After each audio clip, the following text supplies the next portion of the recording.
The carriage door swung open before it even stopped moving, and Lily Whitfield was pulled out by two men in dark coats. She screamed for her sister, but no one came. Alina watched from the window above, her hands pressed against the cold glass, her heart pounding so hard she thought it would break through her chest. Her father owed money to a man named Lord Barrett, and now Lord Barrett had come to collect payment in the only way he knew how, by taking Lily as his bride. Alina ran down the stairs before she could stop herself. She threw open the front door and stood between her sister and the carriage. Lord Barrett smiled at her, a thin, cruel smile that made her skin crawl. He told her that unless someone paid the full debt by morning, Lily would belong to him. Alina did not sleep that night. She sat by candlelight, going through every letter, every name, every possible way to save her sister.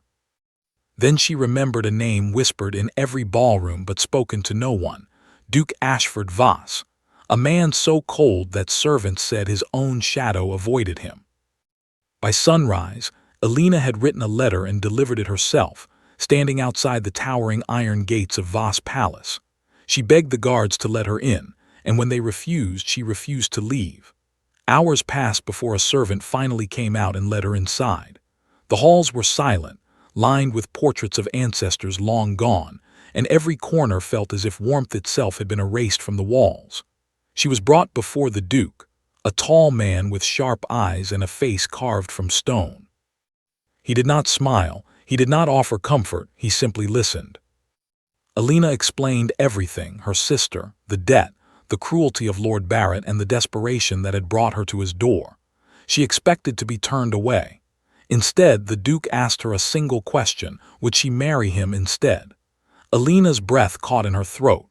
She had come seeking money, not a marriage, but she understood immediately what he was offering, a trade, her hand for her sister's freedom. She said yes before she could think twice. Within hours, papers were signed, the debt was cleared, and Lord Barrett was sent away with nothing but fury in his eyes. Lily was safe, but Alina's life had changed forever.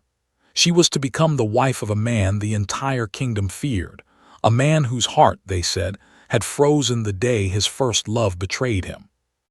As she stood in the grand hall of Voss Palace that evening, staring at the man who was now her husband, Alina wondered what she had truly agreed to, and whether saving her sister meant losing herself in the process. The palace doors closed behind her with a heavy sound, and somewhere deep inside, Alina felt the first flicker of fear, not for her sister anymore, but for herself. Alina barely had time to catch her breath before she was led to her new chambers, far from the warmth of anything familiar. The room was beautiful, but it felt like a cage made of silk and gold. She sat alone for hours, waiting for her husband to return, but he never came. A maid finally told her that the Duke rarely spoke to anyone unless necessary, and that the last woman who tried to get close to him had left the palace in tears years ago. Alina's stomach tightened. She had married a stranger, and now she had to live inside his silence. The next morning, Alina explored the palace on her own since no one offered to guide her. The staff moved quickly and quietly, avoiding her eyes as if she were something fragile that might shatter their careful order. She found the kitchens, the gardens, the long library filled with books no one seemed to read anymore. Everything felt frozen in time, exactly like the man she had married. When she finally saw him again at dinner, he barely looked up from his plate. He asked if she was comfortable, and when she said yes, he said nothing more. Days passed in the same pattern, distant meals, empty hallways, and a husband who treated her like a guest rather than a wife. Alina began to notice small things, though, things that did not match his reputation. One evening, she saw him kneel beside an old gardener who had fallen ill, speaking softly, arranging for a physician without being asked. Another night, she heard him instructing the staff to double a servant's pay after learning the man's wife had just given birth. These were not the actions of a heartless man, yet he showed none of this kindness to her directly. The Duke's aunt, Lady Constance, made her discomfort clear from the very first week. She watched Alina with sharp, calculating eyes, clearly displeased that a penniless woman had entered the family through marriage. She made comments about Alina's manners, her clothing, her past, always with a smile that never reached her eyes. Alina tried to ignore her, but the tension in the palace grew heavier with each passing day. One night, Alina fell ill with a fever that left her shaking in bed. She expected no one to notice, but in the middle of the night she woke to find the Duke sitting beside her, a damp cloth in his hand, pressing it gently against her forehead. He said nothing about it the next morning, and Alina did not ask, but something inside her shifted. She began to wonder if the man everyone feared was hiding something far different beneath his cold exterior, a heart guarded so tightly that even he seemed afraid of what might happen if it opened again. Word arrived that Lord Barrett had not accepted his defeat quietly. He was spreading rumors in the city, claiming that Alina had tricked her way into the Duke's fortune. Alina felt the walls of the palace grow even colder, but for the first time, she noticed something new in her husband's eyes when he heard the rumors, a flash of anger not for himself, but for her. Weeks turned into months, and Alina found herself slowly adjusting to life inside Voss Palace, though comfort still felt far away. She began joining the Duke during his morning walks through the garden, a habit that started by accident when she could not sleep and found him already outside, staring at the frost covering the trees. Neither of them spoke much at first, but the silence between them no longer felt cold, only quiet, like two people learning how to exist beside each other without fear. During one of these walks, Alina finally asked him about his past, about the woman everyone whispered had broken his heart years ago. For a long moment he said nothing, and she thought he might walk away. Instead, he told her the truth. He had once trusted a woman completely, only to discover she had been using him to secure wealth for another man she truly loved. The betrayal had been so severe that he swore never to open his heart again, believing love only existed as a tool for manipulation. Alina felt something break inside her chest, not pity, but understanding. She realized the cold exterior was not cruelty, but armor built from pain.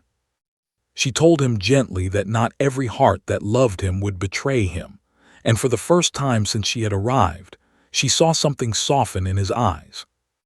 Their conversations grew longer after that night. They discussed books, memories, small dreams they had buried under duty and expectation. Alina discovered a version of Ashford that the rest of the world never saw, someone thoughtful, intelligent, and quietly generous. Slowly, without either of them announcing it, respect turned into something warmer, something neither of them was ready to name aloud. Lady Constance noticed the change immediately, and it filled her with alarm.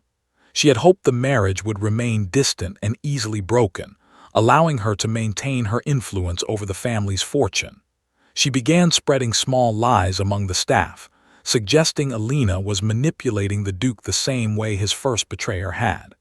Some of the servants grew cold toward Alina again, unsure who to trust. Meanwhile, news arrived that Lord Barrett had not given up his pursuit of revenge. He had gathered false witnesses willing to testify that Alina's family owed him more than what had been paid, hoping to drag her back into scandal and debt. Alina felt the fear return, not just for herself, but for Lily, who had finally begun rebuilding her life in peace. When she told Ashford about the threat, she expected him to remain distant, as he had with most matters outside the palace walls. Instead, he stood immediately, his expression sharp with quiet determination. He told her that no one would touch her family again, and for the first time, Alina believed him completely.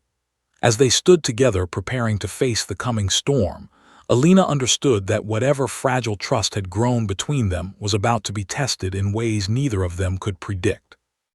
Lady Constance's whispers finally became actions. She arranged for a forged letter to appear before several members of court, claiming Alina had written to a secret lover, begging him to help her escape her marriage once she had drained the Duke's fortune. The letter spread through noble circles within a single day, and by evening, Alina found herself the subject of scandal in every corner of the palace. Servants stared at her differently. Nobles who once greeted her with polite nods now looked away entirely. Alina felt the walls closing in, the same suffocating fear she had felt the night Lord Barrett tried to take her sister. She searched for Ashford, terrified that even he might believe the lies, terrified that the fragile trust they had built would crumble the moment it was truly tested. She found him in the main hall, surrounded by members of the court who demanded answers about the scandal. Alina's heart pounded as she waited for his response, bracing herself for rejection. Instead, Ashford stood tall and addressed the entire room with a voice sharp enough to silence every whisper. He declared that the letter was a forgery, created by someone within his own household who wished to destroy his marriage for personal gain. He revealed that he had already ordered an investigation into the handwriting, and evidence pointed directly to his aunt's private secretary. The room fell into stunned silence. Lady Constance's face turned pale as accusations shifted toward her. Ashford did not stop there. He publicly declared his trust in Alina, stating that she had shown more honesty and courage than anyone else who had ever entered his household. For a man known throughout the kingdom for his silence and detachment, this declaration shocked everyone present, including Alina herself. That night, as the scandal began to unravel in Alina's favor, news arrived that Lord Barrett had used the chaos to make his move. He had convinced a local magistrate to reopen the family's old debt case, hoping to seize Lily's inheritance while everyone was distracted. Alina felt panic rise again, but this time, she was not alone. Ashford stood beside her without hesitation, arranging immediate legal support and personally confronting the magistrate with evidence proving the debt had already been settled in full. Alina watched him fight for her family with the same intensity he used to protect his own name, and something inside her finally allowed itself to believe that this marriage had become far more than a bargain. As they returned to the palace together, exhausted but victorious, Alina realized that the cold duke the world feared had become the one person she trusted most. The palace prepared for a grand ball meant to formally announce the duke's marriage to society, an event Lady Constance had once hoped would never happen. Alina stood before the mirror in a gown of deep blue, her hands trembling slightly, unsure of what the night would bring after months of scandal, fear, and slowly growing trust. When she entered the ballroom, every eye turned toward her, some curious, some still doubtful, all waiting to see how the evening would unfold. Ashford stood at the top of the staircase, watching her with an expression she had never seen from him before, something warm, something proud. He walked down to meet her, took her hand in front of the entire court, and led her toward the center of the room. Before the dancing began, Ashford raised his voice, silencing the murmurs that filled the hall. He announced that he had a wedding gift for his wife, one he wished to share publicly, so that no doubt would ever remain about his intentions. He revealed that he had personally settled every remaining debt tied to the Whitfield family name, ensuring Lily's future would never again be threatened by men like Lord Barrett. He then presented documents proving that Lady Constance had orchestrated the forged letter scandal, formally removing her from any claim to the family's fortune. Gasps spread through the crowd, but Ashford was not finished. He turned to Alina, his voice steady despite the weight of every eye upon him, and told the entire court that she had done what no one else had managed in years. She had reached the heart he believed was lost forever. He confessed that what began as a marriage of convenience had become the truest bond of his life, and that saving her sister had never been her only gift to him. She had also saved him from the cold silence he had lived in for years. Alina's eyes filled with tears as the ballroom erupted into astonished whispers, followed by warm applause from those who had watched the story unfold from the very beginning.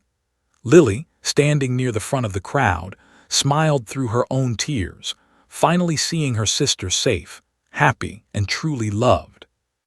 As the music began and Ashford led Alina into their first dance as a couple bound not by duty, but by choice, Alina understood that the marriage she once entered to save her sister had given her something she never expected to find: a home, a partner, and a love strong enough to melt even the coldest heart in the kingdom.